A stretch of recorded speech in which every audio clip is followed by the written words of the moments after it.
Good day, everyone. I am Kimberly Castillo. So, our report is all about the radish. So, first, we have the introduction. So, radish is a faster growing root vegetable that belongs to mustard family. It's widely grow for its enable roots, which is crispy, juicy, and slightly pungent taste. And radish commonly used for salad daw. So, pwede siya sa salad, soups and dishes, and even for its nutritional and medicinal benefits. Because of this short growing period, radish is a popular crop among farmers and home gardeners. So next, the history in the origin. So radish or Rapanus sativus is believed to have originated in Southeast Asia and Mediterranean region. While radish growing naturally this area. So ang radish daw natural lang daw siya nagtubo dito sa area before paning abot ang mga farmers. And then sa ancient Egyptian grow radish early as um, 3, 3000 BCA. Radish were eaten by workers who built the pyramid. So, ang mga katudang work or gahimo sa mga pyramid sa una, pagutumon sila, maura daw nila ang kanon, ang radish, kay easy daw siya nga pangitaon and then healthy po daw siya. And then, sa ancient Greece and Rome, radish was common food and was also used in traditional medicine. So, gihimo siya og ang medicine. And then radish spread to Europe trade and farming. So, naabot to siya sa Europe. And then sa 16th century, radish and naabot daw siya sa China and Japan. And then dito na develop ang new varieties which is ang daikon. And then today radish is growth worldwide including here in the Philippines were known as labanos. It's valued for being fasting, growing, affordable, and versatile in cooking. In a simple word, radish started as wild plant 1,000 years ago was growing by ancient civilization and slowly spread around the world to become a common vegetable today. So, sa botanical description, so scientific name, radish, Rapanusativus, Hindam is plantae, orders, Brassicalis, family niya, Brassicae, Cruciferi, genus Rapanus, species niya kay R. sativus L. And then, we have flowers. Flowers are small across shape, cruciform, typical of Brassicae family. They are usually white, pale purple, or pink, and racemes. And then sa fruits niya, fruits are elongated and cylindrical, containing several round seeds. And then sa seed niya are small, round, and brown with high germination. And then sa leaves niya, form of a rosette and covered with a small hair. And then sa iya ang roots, hindi ko siya makita, sorry. Roots enable the part is top root with which is actually a portion. So mao na um, iya ang flowers and then leaves, roots, ang seed, motong and then ang kaning pad ang sudlanan sa seed and then infloren inflorescence. And then next we have the klase-klaseng mga types sa varieties sa radish. So we have the daikon, white radish or daikon usually has smooth white skin, long root shape, kind of big white radish. So pareho siya sa, carrot siya. So pareho siya sa carrot. and then naa siya green sa top, this one, and then naa siya dahon, of course. And then next we have the watermelon radish. So mao na siyang ginatawag nga watermelon radish kay naa siya plain round radish with a plain outside but a bright pink or red center when you slice. So mao siyang ginatawag nga radish kay I mean watermelon kay it's look like a watermelon. And then next we have black radish, I mean. A type of radish which with dark skin and white flesh, sometimes called black Spanish radish. So mura siya og diri sa atoa sa Mindanao mura siya og kanang bisol. Kay itom siya but inside pag slice nimo it's color white. And then next, cherry bell radish, the bright red round radish. Gagmay lang siya nga lingen, mo siya berry. And then next, French breakfast radish, the slender red and white radish that are mild and green flesh. So tag-as agagmay siya but tag-as. Suitability in the Philippines. Radish is very suitable here in the Philippines because it's grow well in lowland or highland. So bali if ila ang difference if magtanong ka sa highland, nindot jud og tubo ang imuang radish nga itanom. If sa highland pug ka kay medyo ano siya, naa siya aftertaste bitaw maotong ang uban pait and then medyo gamay. And then it's short, a season crop, harvest in 25 to 35 days. And then best niya nga harvest around during cold dry season and then by November or February. Radish is widely cultivated in province, so mostly the best jud siya nga lugar nga matamnan like Benguet or Nueva Ecija kanang mga taas og klima nga mga bugnaw and then nindot iya ang soil.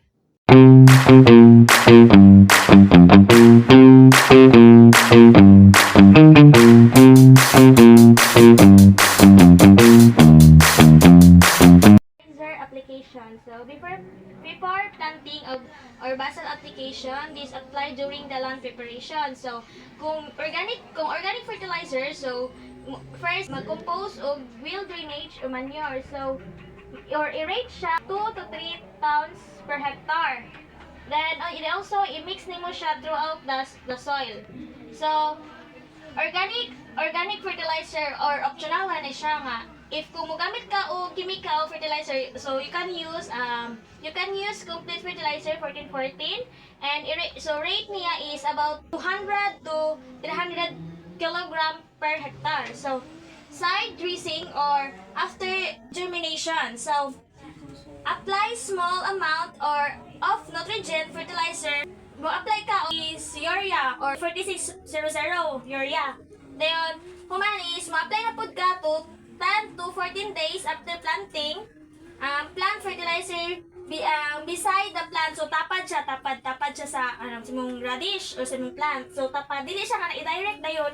Di siya i-direct sa roots kay nay posible nga imadaot. So kailangan jud sa kanang sa tapad ra dili jud kay sa jud kay sa roots. So yes, of course, water after application. So manato apply jud tubig. Irrigation. So proper irrigation is important because radish is a root crop. So kailangan nato ang pag-proper irrigation. Importante kan siya sa isa ka radish. And enough water helps reduce smooth, tender, and well drainage roots. So kailangan siya kanang patubigan or kanang ubos-ubosan na yung water kay makatabang pod ni siya nga para mas makahumok, produce smooth, tender, makapahumok or makapahimong hapsay sa tanom ay sa roots. So next is after planting is water immediately after sowing seeds. So kailangan nimo pag human nimo og tanom, kailangan nimo siya nga bubuanan og water pag human og tanom. So during growth, So water regularly to maintain even soil moisture. So um kailangan na siya is patubigan. Patubigan ay kanang kailangan siya nga mabasa gyud siya ba kanang patubigan nimo kanang ano gyud nimo siya og kanang water dayon do not let the soil dry out. So pero kanang dili po na siya kailangan dili po na siya pwede nga kanang ma-dry bitaw kayo or mauga kayo ang yuta to avoid too much water. So dili po ni siya nga hinahanglan nga kanang masubraan kay siya og water. So dapat is kailangan siya water pero kanang sakto-sakto na nga water nga drip irrigation kanang inana siya og dayon next is sprinkler irrigation so like that so you spring. Then manual irrigation bisa na o kanang gi ano ra nimo ikaw ra mismo ang gi manual ra nimo. Next, so weeding. So weeds are removed manual or mechanical to reduce commitation of roots of nutrients and water, especially during the early growth stage. So, ang weeding is kailangan nimo siya nga pag-idto nimo ang mga sagbot or pwede nimo siya i-manual or pwede mo siya i-mechanical nga paggamit and para less sa competition sa nutrients sa tanong. Next is pests and diseases management. This common pests include aphids, beetles. So, ang common pest na yan is like aphids. Then, disease such as, so, yahang sakit ani which is na ay left spot and root. So, root rot may occur. So, ano sa yahang roots kanang bulok or daot. So proper sanitation, crop rotation, or organic pest control method helps manage these problems. Yes, para makataba. Harvesting. Radish is harvest 20 to 45 days after planting. So yes, harvestan mo siya or mga ano siya 20 to 45 days after planting. So gikan sa imong pagtanom so mga 20 to 45 at kaadlaw din bag-ayan nimo siya harvest. So depending on the varieties, harvesting is the when roots reach the desired size. So depende po siya sa variety kay naman po uban nga kung tama nang kadakon sa roots nga pwede na anihon or pwede na siya i-harvest. So next is post harvesting. So after harvesting, radish roots they are stored in cold conditions and maintain freshness and quality. So ang radish is inimpihan ng mga ugat and putlon ang mga sobra sa dahon. So next is post-harvesting. So after harvesting, radish roots are cleaned. So kailangan pag gumano mo siya og kanang harvest, so kailangan ihang roots is imong lipiuhan. So kailangan nimo siya og itrin or kailangan putlan. Then they are stored in cool condition and to maintain fresh and quality. So para ma-maintain or mas ma-maintain ihang para mas fresh siya gyapon siya lang tawon. Ano iyang aphids? Mo niyang aphids iyang ano yang pest, then also yung pests, then also mo ni yung disease. So mo na siya yung disease. Then next, then mo na to kung yung kagay na nga putlan like this kay para ma-trim siya, so kailangan siya putlan. And next, okay. So next we have the industrial use. So first we have cosmetic application. So mao ni amo ang gi-research and then mao ni siya ang commonly nga ning gawas sa radish. So sa cosmetic application, some radish extract are used in skincare for antioxidant and hydrating properties, and it can also be used as a shampoo or a face mask. And then iapong oil is it used as a cosmetic ingredients in skin and hair product for hydration and nourishment of the hair daw. And then radish seed niya katong oil na is also rich in research for things like uh bio biodiesel and other into industrial raw materials. So mo ni siya ang shampoo and face mask, mga cosmetic nga ginagamit. And then iya ang seed niya nga pwede siya himuog oil. And then mao ni siya ang iyang food production. So naa siya radish nga basta cheap I mean kuan na siya kanang crunchy bitaw kanang ginakuan na siya prito, and then this one is like ginabutangan siya suka, tapos mura siya mangga og sa tuwa puro nga mangga, and then this one is kanang kuan kanang yellow ambot I don't know og giunsa na nila nga nung na yellow siya, basta radish na siya nga kanang naa siya'y medyo slimy, basta gibutangan na nila mga kuan, and then this one is kanang kuan mura siya gyema. And next,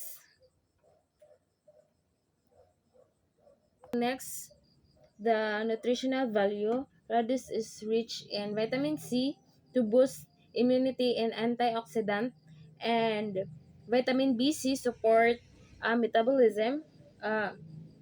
Folate B9 important for cell growing, pagtubo daw sa ato ang mga ano, and vitamin K help the blood clotting, and then very low and cholesterol, making the great for weight management, and high water content. So ang high water content kay naa siya ay 95%, help to hydration, and rich in fiber, aiding digestion and gut health. Gut health. So, medicinal use. Radish is known for its medicinal properties such as aiding the digestion, helping detoxify the liver, acting such as nutritional dietary, supporting amino health, supporting immune health. In traditional medicine, radish is pwede daw siya himuog juice. Mao na ilang use sa una pag ubo ang mga tao and other problem or health conditions. And then sa production rate here in the Philippines, so radish is commonly growth in a small scale and commercial vegetable farms here in the Philippines. While it is not a major export crop, it contributes significantly to local vegetable supply, especially in wet market and supermarket production is higher during the cold season when growing conditions are favorable. So, ano siya, kanang dili siya totally nga major export kay naaman po tayo kaugalingon nga radish here in the Philippines.